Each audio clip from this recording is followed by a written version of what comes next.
welcome back to All These BS. Apologies, this one is a little bit late. Obviously, a little bit late. I had a few technical difficulties, as usual, for myself. I do apologise for that, guys. Hopefully, you can see and hear me okay. Hopefully, people are happy with the picture quality, sound quality. Let me know if there's any problems, because I can't really tell from here. I'm having to go off guesswork, so please do let me know if there's any problems on the old sound. Phil, how are you, mate? I'm good, mate. I'm, as usual, just enjoying watching you have technical difficulties for 15 minutes because it's the highlight of my week. Swear several times, get angry, and, just the usual. The usual, guys, the usual. But listen, mate, first and foremost, what a result that was at the weekend, man. What a result. I wasn't there myself, being in Prague, just come back from Prague, so I am a little bit sheepish. It has been 5 or 6 very heavy nights on the booze. I'm not going to lie to you. I'm going to be honest with you guys. I am a little bit hanging right now. But you guys like that. You guys like that more human element to myself. But Phil, what a result that was on Saturday. I believe you were there on Saturday. I was, mate, and I was very much the same as you on, probably still, to be fair, Tuesday morning. 13 pints deep by the time I went to bed that night and just fucking flying. Obviously, I don't see wins at Ellen Road. And I go to pretty much every home game. I've still managed to only seen 2 now since Bielsa left. Every single time we've won, I've been on holiday. So I saw the Firpo one against Southampton at home in February, March. But other than that, my last home win was a Dan James header beating 3-1 Burnley in January 2022. So it's been a long time since I've seen Leeds win by more than one clear goal that isn't Firpo's weak foot let in by a shit keeper against a team that got relegated alongside us. So, yeah, for me to be there and see a win, it was great, mate. And the football that we played at times was fantastic. They had so little. I expected so much more from them. But we were just amazing. Solid in defence, 4th consecutive clean sheet. Great way to round off a week. 2 3-0 wins, and obviously with a good point in the middle as well. So just buzzing with it, mate. And fingers crossed. Let's hope that's a sign for more things to come. Absolutely. I mean, it was such an encouraging performance. I thought we were excellent against Hull, to be honest, for large periods of that game. I thought we were pretty hard done to with the red card, and it's been a really encouraging last couple of weeks from us. Listen, we've not maybe been as good as what we were on Saturday in every single game, but we've been ruthless. We have been ruthless with scoring goals.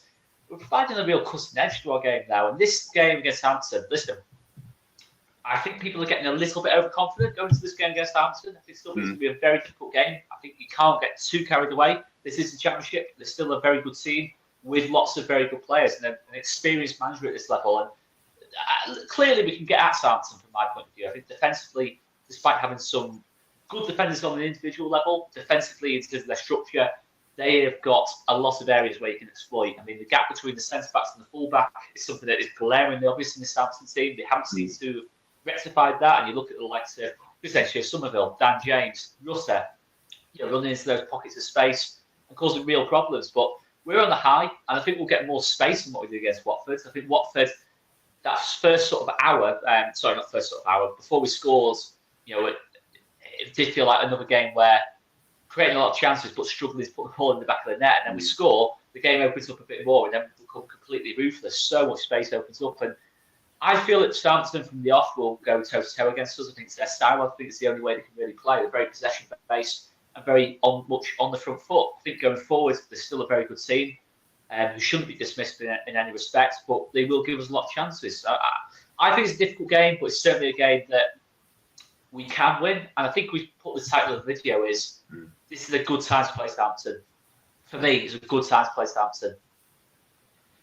Mate, I've obviously been listening to Farke's press conference today, and I kind of, obviously he speaks really well every time, but I like the way that he went about talking about Southampton in particular. And he didn't say the words that I'm about to say, but and I don't think you can call anything really a 6-pointer in the Championship, especially at this stage of the season. But he was quick to remind people that this is a team with a very strong squad, a young and up-and-coming manager that won't take this game lightly. And yes, we're in a really good groove at the moment, probably one of the form sides in the division, if not the form side in the division. And, there is confidence when you look back at what Farke has done at Norwich, that things could click into gear and we could go on a run of consecutive wins and keep this clean sheet stuff going. And, you contrast that with them and them having lost 4 games in a row, having one of, if not the worst goal differences in the league. It's easy to get your hopes up, but I actually do think this is a team that, regardless of whether they're in that groove like we are at the moment, they will be there or thereabouts at the end of the season, the same as us, the same as Leicester, and the same as some of the other sides that have started the season well. You can start the season badly and still get in the playoffs at the last minute. You've seen so many teams do it.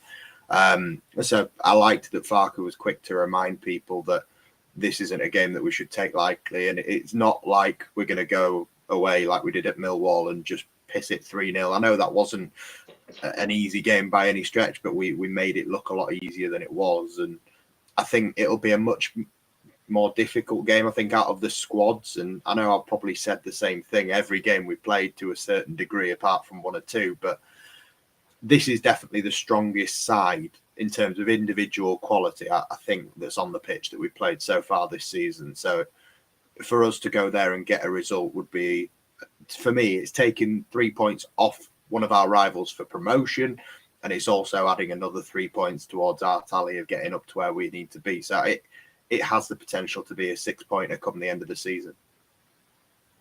Yeah, absolutely. And obviously, we're playing on the last game of the season as well. The return fixtures, that could also be huge. But it's the old Leeds, isn't it? The fact that Southampton are on such a poor run, we're on such a good run. We've seen this story so many times. But we talk about curses. We've gone to Millwall and won. Okay? Yeah. Gone to Millwall and won. That's not like us at all. We've actually had a decent September. We never have to go to September. We always sort of have a terrible September no matter what league we're in. September always seems to be really difficult for us. Certainly the last couple of seasons it's been a real mess. We're breaking curses as we go on. We've got a number 9 that's scoring goals. He's arguably the most inevitable player in the league. We've broken a lot of curses, but it still leads. I still look at this game against Southampton and think, oh no, that's like it's that horrible kind of sinking feeling you get with Leeds when Southampton goes such a poor run, we're on such a good run. I've said it before. We've seen it a lot of times this season in the Championship. Some crazy results are happening. I just have a different feel about this Leeds team. It feels like the most ruthless Leeds team we've had in a long time. In terms of, obviously, is it as good as the Bielsa Leeds team? It's far too early to say. Far too early to say. But I think it's very ruthless. I will say that much. Kept 4 free shoots on the bounce. Yes, we've had to maybe ride our luck from time to time, but we've never really, for me, looked like conceding in any of those 4 games. No, really. No, there's not been. There's the big chance at Hull, really, isn't there? And that's pretty much. Yeah, but we're down to 10 men at that point. As well. We're down to 10 men. There's bound to be some chances when it's 11v10 for that sort of period of time. And we're only down to 10 men as well.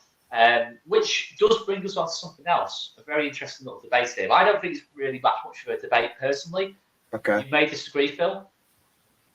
I don't see it at all. I both don't see it and don't see it should happen. I think Rodon should be straight back in.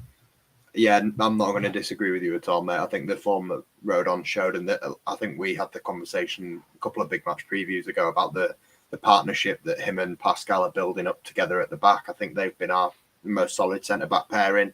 I think with Coops, it's not to say that he hasn't been great. The last couple of games he's come in, he's been absolutely fine. We've kept another 2 clean sheets with him in the side, so no complaints there. But there has been a couple of shaky moments. I think he is going to need some time to get back up to the level that he was at previously when he was playing games. So for me, I think I don't think it's even a difficult decision. I think it's quite an easy one for me. I would be throwing Rodon straight back in, but I'll be honest, there's a little bit of me that thinks Farke might throw a couple of left field decisions in there with the lineup this week. I'm not 1,000,000% sure which way he's going to go.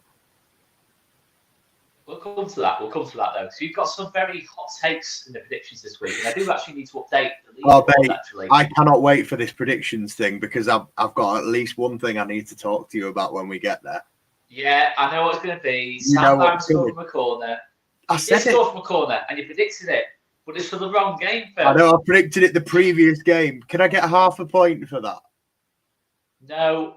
But that is the most accurate prediction any of us have made this season.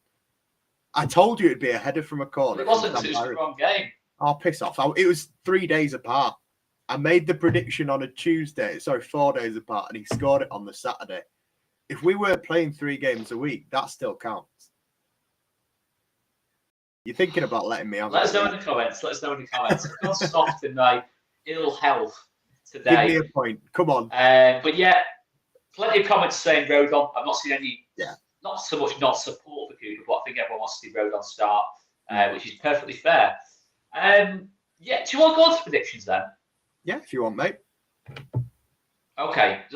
We'll let the chat decide. By the way, thanks so much for your support, guys. Just over 60 of you in the chat. We have only just started, so if you can hit the like button and subscribe button as well, that would be fantastic. I've been on the travels this September, so apologies for the lack of videos from myself, but Phil has been leading the way in the big match preview. My friend there, Phil Miles. Right, predictions. Okay, we will need to go back onto the scores, so we'll do the predictions first. Let's go for biggest good surprise first. And if I may, Phil, I will go first if that's okay. Go for it, mate. I have gone for biggest good surprise. I'm trying to get the text. Biggest good surprise. Really, I'm off it today. I've gone Crescencio Somerville. Okay. Crescencio Somerville has been really good this season. That goes without saying. But in terms of goals and assists, it's been quite quiet from Crescencio Somerville in that regard. I think his performances have been really good. But this is a game where I fancy him to produce some output. I'm going for Crescencio Somerville will get a goal or assist in this game and will cause huge problems in this game from that left-hand side. I really do think this is a game where Crescencio Somerville can cook. So I think Southampton have got major problems at fullback, major problems defensively at fullback. Even though the fullbacks are good going forward, Kyle Walker-Peters, Ryan Manning, defensively, they can be got at. Crescencio Somerville will cook. And I'm going to say this is the biggest good surprise because he hasn't been in the goals or assists for a couple of weeks by his standards. So I'm going to say biggest good surprise, Crescencio Somerville. Let us know in the chat your biggest good surprise. That's what I'm going for, Crescencio.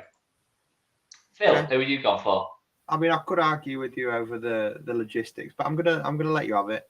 I've just based on the press conference and some of the things that were said today. I've gone Patrick Bamford.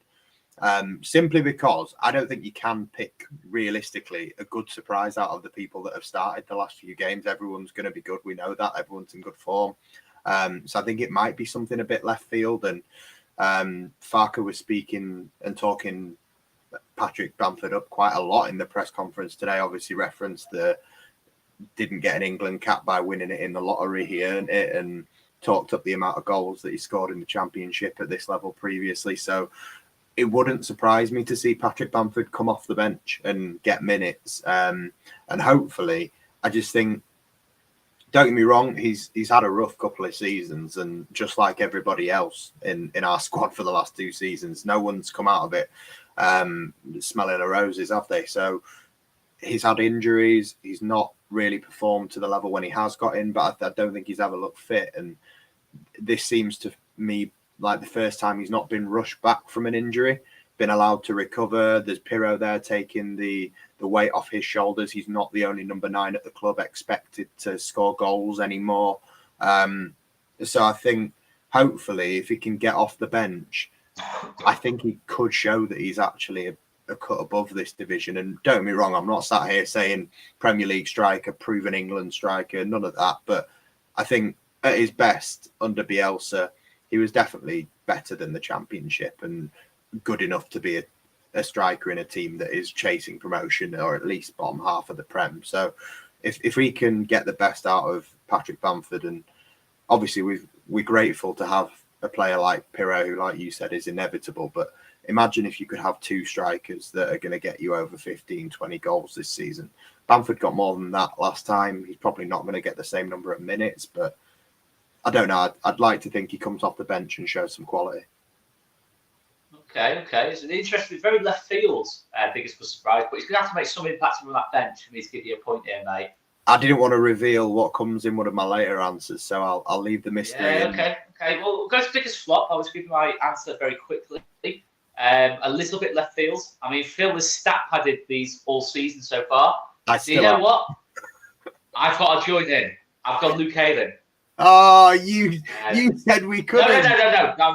Let me give you right. I can only get the point if Luke Ayling doesn't start the game. Fucking hell! You're not going to remember that when you're filling in the spreadsheet. I've filled it in as we speak. Luke Ayling has to start the game. If you're going to stat pad answers, I'm going to stat pad answers and play that game with you. So I saw you didn't go with Luke Ayling this week. Who did you go with, Phil? You told me I wasn't allowed to go for Luke Ayling anymore. You said I was bad. Well, you've stat padded Luke Ayling all season, and Luke Ayling's come out the team. I think he'll stay on the team. I'm claiming it. Your stat padding is over, my friends. I like Mike saying that Ayling's going to be the actual good surprise this week. He's going to do something good. It's nice my predictions have been so bad this season. Luke Ayling goal and assist is coming. Fair enough. Fingers crossed then.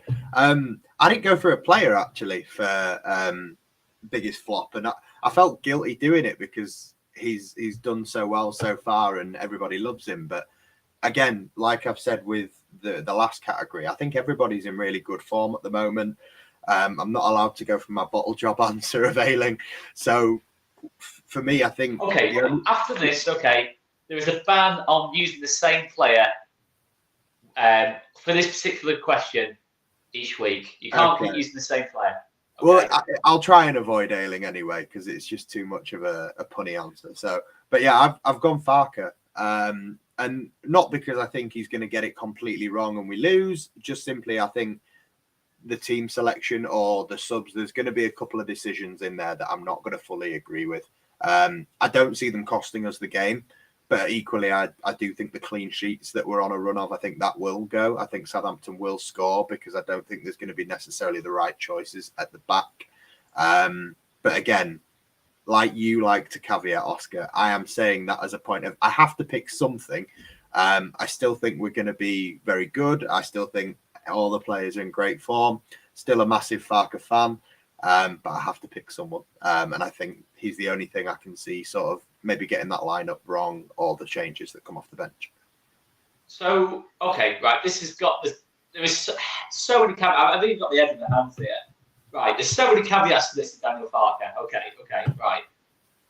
If we don't win the game, are you going to claim he's the biggest flop? Oh, Jesus. I didn't think that bit through. That's just caveat.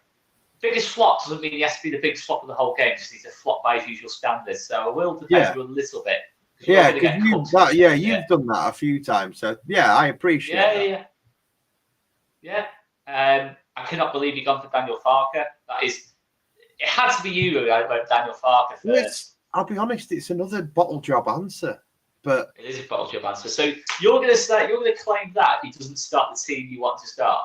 I'm thinking now as this is going through my head, maybe I've got a few more bottle job answers I can line up for the next few weeks. I'm going to throw Rob Price under a bus at some point.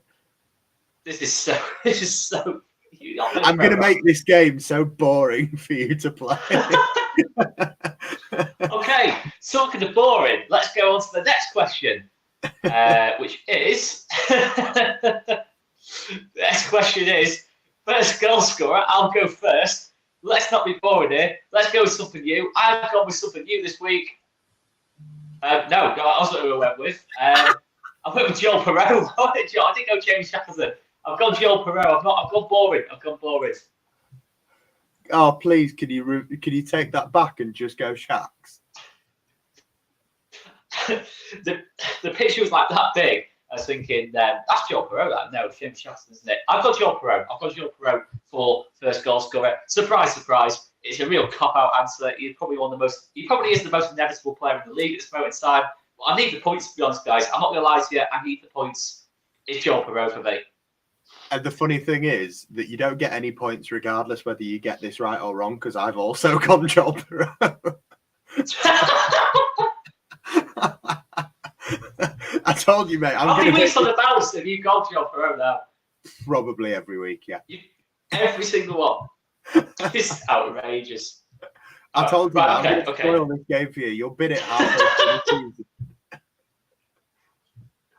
Oh, this is going to turn into the most boring feature now, isn't it? But I've got to go Joel Perreault, so I need the points on Phil. Blame Phil for the fact this has turned into a boring section of the video. Joel Perreault, first goal scorer. Not really much more. This is a good idea. This is a good idea. We both need to pick a second option as a tie break. Go on then. Oh, there's a couple of suggestions in the chat, but yeah, let's say it at the same time. I think we're going to end up saying the same answer here. Let's say it at the same time. You should be forced to stick with Jamie Shackleton. I'm not letting you have the points. But I think, yeah, we've both got the 3. I think we've both got the same answer. Okay, 3, 2, 1. Jorginho Rutter. Oh, okay. I thought we'd both go Rutter. Okay. I'll go Somerville. You go Rutter. Okay. I was convinced you were going to go Rutter as well. And then I think somewhere in his living room, Dad is screaming at YouTube right now that it's going to be Dan James. Could be. He's cooking at this moment in time. He's only assisting there, so he doesn't score goals. Yes, but if you go for numbers, eventually a goal will come. Melier needs the goal.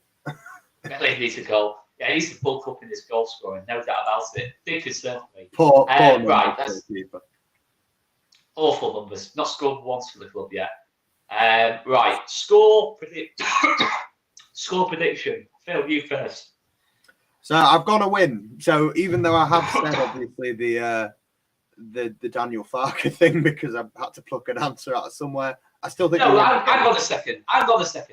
No. This is so Phil. You've now gone for Daniel Farke to flop, and you think we're going to win? Yeah, I still think we're going to win. No. Hang on a second. Right. You're not allowed to tell me I can't have my prediction. These are your because if we lose, you're just guaranteed. You're stacking points now. This is what you do, right? Yeah, it is. Yeah. So if we don't win, you'll say, "Oh, Daniel Farke flops in this game." If we do win, no, I'm just saying I'm not going to agree with the starting lineup. That's all, or potentially the subs. There's going to be players that get minutes. Right. Okay. So score prediction from Phil. I'm going 2-1. So I think I've already said obviously Perot scores first. I think they get an equaliser. Like I said, I don't think we keep a clean sheet. And then I won't spoil my next prediction for my next answer, but I think we get a late goal and we nick it, and we still keep the run going. Okay. My prediction, I've gone 3-1 Leeds. Yeah, I think I agree with you. I think first half will be a struggle. I think Southampton will come out against us. I've gone for an interesting, crazy prediction. Okay. But I think we'll win the game. I think off the bench we've got options. I think on the counter we've got options. We'll have less of the ball in this game than what we used to. Because Southampton basically have like 90% of the ball against everyone and just like dominate possession. But I think we can break down the Southampton team. So I'll go 3-1 Leeds. I'll be a little bit more positive than Phil. I'll go for a cheeky 3-1. Yeah. I mean, end of the day, 3 points. Next one. Team starting lineup prediction. I'll let you go first, Philip. So this is where am I saying what I'm predicting Farke's going to do or what I want? What you think he's going to do. What I think he's going to do. But you can tell us what you want as well. I think there's a couple of things he could do. I think obviously Melier starts in goal. I think he will take Jamie Shackleton out of right back and put Luke Ayling back in, because I think the sensible thing to do in the middle is to put Rodon back in alongside Pascal. He's not even interested. He's fucked off. Look. I'm still listening. I can hear you. I can hear you on there. Just give us 1 second. Yeah, I think he's going to take out Jamie Shack, put Ayling back in as captain, because I think he's going to take Liam Cooper out to put Joe Rodon back in. So Rodon's alongside Pascal at centre-back. Byram hopefully still match ready to play 90 minutes and starting at left-back. I think Ampadu and Archie Gray in the midfield with the same front four, Dan James, Perot and Somerville. The only change I'd make from last week's game is Rodon back in for Cooper. I wouldn't take Jamie Shacks out to put Luke Ayling back in. I think Farke seems to so far think that he has to have either Ayling or Cooper there as captain, and he can't have a team without either, which is where obviously I ended up on the Farke as the flop thing. I think he will make that decision that I don't necessarily agree with. And I also said to you in the message that I sent you my predictions, I would be tempted to leave Kamara in because he played really well, and I don't necessarily think there's any need to throw Archie Gray straight back in, but I think he will revert back to Archie Gray rather than keep Kamara. I don't know whether I'd class that as a mistake. I think that one's I'm fine with either. But I think for me, having either Ayling or Cooper in the starting 11 for me is a mistake. I don't think we need either in the starting 11, not because they're not good enough, simply because Shaq did a good enough job at right back and Luke Ayling hasn't quite been at it yet in that position this season. And Rodon for me has been better than Coops. So I would play the strongest 11, and neither of those are in my strongest 11 at the moment. Okay, so I heard all that. So you went with Nigel Marston in goal, Gary Kelly right back, Don Matteo centre. No, okay, it's interesting. It's interesting. I have gone slightly different, because I think he will go with the same team he went to go with against Watford. I don't think he'll make changes to the starting 11. I think any of them won't start this game. I think it'll be Shackleton. I just have that feeling he won't change the team. I think he'll be really satisfied with that performance. I think he should be satisfied with that performance. I think he will just stick with this team. And then obviously we've got the midweek after that. Bristol City, isn't it, midweek after this one? So yeah, I think he'll go with the same team. I really do. So slight differences there. I'd be happy with the same team. Happy. Yeah, I think he'll go with that. In fact, no, sorry. Hang on a second. Rodon for Cooper, same team. Yeah, that's right. Okay, let's move on to last little bit on the predictions. We need to do man of the match. We need to do man of the match and then the crazy prediction. May I go first on this? No, you're not allowed. Yeah, go on. First anyway. Jorginho Rutter. I think he was absolutely by far the best individual performance of the season against Watford. Even if the stats will say, other people scored the goals, etc. It was an absolutely breathtaking, magnifique performance from Gigi Rutter. I'm going to go for Rutter again to be man of the match. I think he'll get some space. It'll be a difficult first half, I think, but I think second half we can hurt Southampton on the break, and I think Rutter is a very key part of that. I think I was always went for Perot, but I think Rutter catches the eye a little bit more. I think Perot is the pure machine really in that front two, or the close to being a front two. I think Rutter is the one who produces the magic, but maybe on a less consistent basis than Perot. It just works really well so far. I've gone Gigi Rutter. Yeah, I'd agree with you, mate. I think the performance against Watford at the weekend was probably the best individual performance we've seen from any player in a Leeds shirt since Rafinha left. It was that good. Closest you're ever going to get to a 10 out of 10 game. He was nigh on perfect. Maybe should have taken one of the chances. It was a 10 out of 10 game, to be honest. Maybe if he gets a goal in the first half with the chance that he gives the keeper, but I think it was very close. I'm a lot harsher than you, remember, on player ratings. That's why we don't do that. You are. I don't know how you could not. I don't know how you could not give Gigi Rutter a 10, but that's steal for the third goal alone. Yeah, no, it was brilliant. So my man of the match, I've gone same as Steve Brown here. I've gone Ampadu just simply because I think it's a reflection of the score predictions as well. I think you think it's going to be a more comfortable win, whereas I think it will be tight. And so far in these games this season, where it has needed someone to break things up and make the difference, Ampadu's been huge and monumental in a lot of games. So I think it's another one of them kind of stat pad answers that I can do that is a safe bet. If it's going to be a tight game and it's not going to be one where we just walk over them, I think Ampadu will have a big role to play.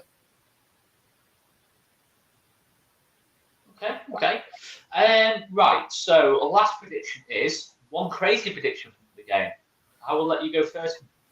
I think I've probably already given a little bit of it away, but obviously I said my biggest good surprise would be Patrick Bamford to come off the bench and look a level above the Championship. So again, I think I gave it away with my score prediction as well, where I said Pirro's going to score first. Southampton will equalise and then someone will pop up with a late winner. I'm going my crazy prediction for Patrick Bamford to come off the bench and get the winner and have the beginning of that kind of redemption arc for him, because I think he needs that. So yeah, it'd be nice to see, and part of the crazy prediction is that he scores, and doesn't celebrate and tear his hamstring, he stays fit after scoring a goal and is available for the next game.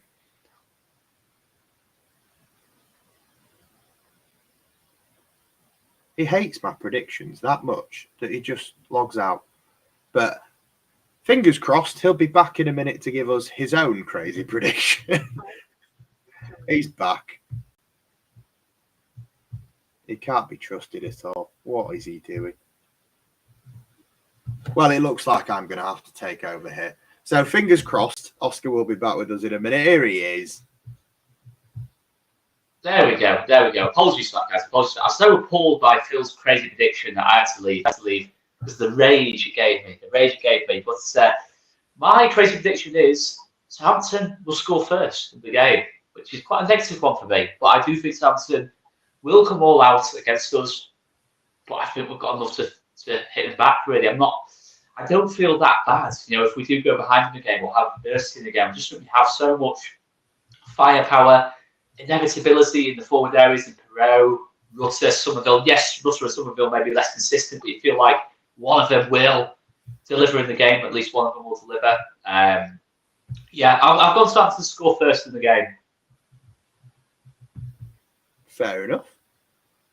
Which is, to be fair, if you consider where we've been the last 2 years, for a crazy prediction to sound legitimate, for Leeds to concede first in the game shows the progress we have made under Mr. Parker. I'm sorry, that is a crazy prediction. I cannot believe in saying this, the way Leeds have defended over the last couple of years, but that does feel like a crazy prediction. Right, let's move on. So that is predictions, okay?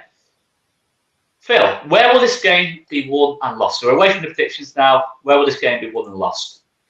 I think, to be honest, like you said, defensively for them, you don't have the worst or one of the worst goal differences in the league because you're good. And equally for us, you don't have the 4 clean sheets in a row if you're not defensively solid. I think defence is huge. That's why I've obviously picked out Ampadu for man of the match, playing a huge part there. And obviously why I'd have Rodon back in. I wouldn't really change that back 4 other than to put Rodon back in. But for me, I think if we can defend anywhere near what we have in the last few games and keep them out, because I do think they are going to create a lot more chances than we've given away, especially against Watford. I think they have quality all over the pitch. Obviously, their fullbacks so far maybe haven't worked the way that, obviously, when we were looking at Ryan Manning to sign, maybe it looks like a good deal that we got Sam Byram now. But I think we know. I think we both said at the time. I think we both have to acknowledge at the time. We definitely said Sam Byram would go on to be a better left back than Ryan Manning. Yeah, completely remember saying that. Yeah, absolutely no doubt we said that. No doubt any of us said we have to sign Ryan Manning. It's a disgrace if we don't sign Ryan Manning. But no, I definitely think defence for me in this game is more important than the front 4 in a way.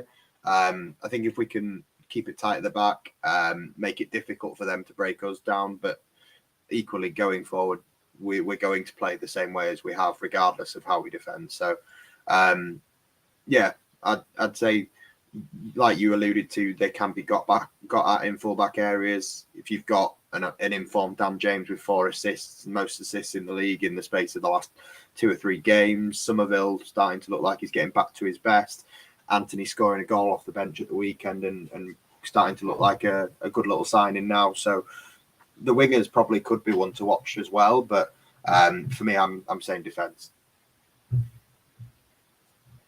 Interesting. I mean, it's just good to have options, isn't it? The fact we've got options at the back, options across the pitch now. It seems weird. There's still areas, obviously, that we need a bit more depth, but it feels different that we have just got different options. We can go with different things. We can change the team around. It's brilliant. And yeah, I agree with that. I think that's a very bold prediction, Ian, but yeah, I think the game will be won to Southampton. Very bold prediction, that one, my friends. But I think that's the hottest take I've seen in this comment section today. I'll get a stick for the filming as well. Guys, I apologise for the internet. Hopefully the sound's okay. I think the picture looks okay today. Anyway, let's move on. A couple of comments coming in. Steve Brown says defence, but it depends on selection. If we don't start with Aidan and Coops, then all good. Say it as you see it, Steve, by all means. But no, listen, it's fair. It's a fair point. Ayling and Cooper have been by far the two players you look at in that back four who can be got at. There's no question about that. So that's a perfectly fair point from Steve there. I don't think I will start personally. I think salty caramel M&Ms. Carry on watching. Carry on watching. I think Scooby too. Carry on watching this video. He's trying to tell him he's fed up. You don't want any more. No. I need a statement from myself. Do not go and buy salty caramel M&Ms from the shop. Don't do it. Absolutely horrific flavour. I know, but it's one of them. But my mixed feelings is that you absolutely need to carry on watching this video, and I will stop you from buying salty caramel M&Ms. What time's your shop close? Scooby 2. Let me know, and I'll make sure this stream does not finish before then. Outrageous. Yeah, let's go through this comment as well from Steve. Ayling isn't great one-on-one, and we need to defend against Saints fullbacks. Yeah, I agree. I think, if you look at our situation, I think ideally Jed Spence, Stan Barron is our fullback pairing. When everyone's fully fit, that's clearly for me our best fullback pairing. I think Stan Barron has been nothing short of magnificent. Whether he can carry on this form throughout the whole season, let's not get too carried away. But for me, I don't think so far this season you'll see a better performing left back in the league than Stan Byram. I think he's been magnificent every single game. Top 3 or 4 player on the pitch every single game. He feels like our new sort of Stuart Dallas for 2019-2020. He's just Mr. Consistent even in that position. But yeah, I mean, that would be my favourite fullback pairing. Obviously, at this moment in time, we haven't got our favourite fullback pairing. But yeah, I mean, I'm not massively convinced on Shaq just yet. But I think he's a lot more informed than Ayling, and I think energy-wise, he does have to start. In terms of over Ayling at this moment in time, I don't see any reason to change the right back from what was a magnificent performance against Watford. Steve mentioned about Byram. He has been outstanding in all areas, really. Yeah, this is their turn up for the books. Manning is the area to target. There's no question about that. It wouldn't surprise me if the reason I think Crescencio will be a biggest good surprise, and Rutter will have a really good game, is I think both Somerville will play a fair amount of this game on the right hand side. I know Dan James likes on that side. I feel like Somerville will be played there as well for side staff. It might start Somerville on the left, but I have a feeling he might drift Somerville over to the right and move Dan James to the left. I think he will. He likes to move the wings around anyway, getting to swap wings, sort of every sort of 20 or 30 minutes in the game. So I can definitely see, I don't know if you agree, Phil, I can see Somerville and Rutter combining on that right side, Pereira as well, potentially drifting across, and us really getting at Southampton down their left-hand side. Yeah, I mean, that front four, you can almost interchange, and the beauty of it is, to be honest, the only person that I would throw in there Willie Nonto can go in there and play all 4 positions. I think Jaden Anthony can probably go in there and play all 4 positions. I think there's only really one forward option we have, which is probably Bamford, who is literally one position only. He can't play out on either of the wings. I don't see him as a 10. He's a number 9. But generally speaking, I think those front 4 can all interchange and play the different roles. I have a question for you, actually, and it was one that Dad asked me earlier in our little group. And he was saying, if you were Bielsa, and Bielsa's our manager right now, for a fact, as soon as Bamford's fit, he's throwing Bamford straight back in. Let's say, hypothetically, Patrick Bamford has to go into the starting lineup right now. Who do you take out of that front 4? Okay, well, with that theoretical, okay. Do you want my answer so that you can have some thought? I'm going to have a hot take. I'd have to say Dan James. So, yeah, that was my answer as well. So, my answer was... Can I explain what my feeling, how I'll go about it? Yeah, so would you put Rutter on the right and then Bamford up front, Hero at 10? Yeah. Yeah, I think if you have to do that, that's how I'd go about it. But I don't know, I'm not sure Bielsa would be that committed to Bamford if he has someone like Perot in the squad. I genuinely don't think. Yeah. I don't think we'll ever see a scenario where Pirro, Rutter and Bamford all play up front. Surely not. That would surprise me. Yeah, I can't see it. I don't see any reason to do that. We've got wingers, natural wingers. I think the bigger question is, likes of James Anthony, are they going to get into the starting 11? Wilfred Nonto, let's not forget Nonto. Yeah. There's so many different options out wide, and you know what? At the end of the day, obviously we had that one that led to we have to just really focus on this winger situation. Really, we had that one certain player who went to Bournemouth. At the end of the day, I look at it now and think it's an element of it, a blessing in disguise. The fact that James Anthony is come back the other way, done really well. So far made an impact on the games, fully fit. Since they're already injured, I think for Bournemouth. I think all of a sudden it might have worked quite well. We have one player who wasn't committed and one player who looks totally at ease with the system. Yeah, absolutely, mate. I mean, I was talking to my brother last night about all the players that are out on loan, because obviously I saw Harrison was playing for Everton for the first time. I saw obviously Tyler Adams, who's gone permanently, but was playing his first game really for Bournemouth as well. So I was just interested to sort of see what he thought. Like, who would you welcome back, if any? I think for me, out of all the players, that's what I mean. Out of all the players that have gone out on loan, maybe Harrison. No. Sorry, Phil. I'm overruling it. No. I mean, I've got no hope or despair to see any of these players in a Leeds shirt again. I mean, for me, I do think there's some that are worse than others. I think like the Verba one in particular. Yeah. I know. Verba stinks of piss the way that he comes in January. I'm thankful for what Harrison did for the club. Listen, I'm happy what he did for the club. He's a great guy when he's at the club, but he's the only one that had any form. Angus said on square ball. No, he can. Yeah. Stay Everton for me. Yeah. And I think this is another argument. I mean, off Robbie, would Harrison even start for us right now? I'm not sure. Well, he's not been fit, has he? So you'd have to. Is he as good as Somerville or Nonto? He started ahead of both last season under every manager. I'm not saying. Yeah, but you talk about flair players. Jack Harrison isn't a flair player. Somerville and Nonto have that magic. I don't think he'd fit in this system with these front four and the way that Farke wants to play anywhere near as well as some of the others. I think the only one that I'd say that maybe he's still a level above is probably Dan James. But I don't think he's a level above Nonto or Somerville at their peaks. I'll have my agenda. Let me stick to my agenda.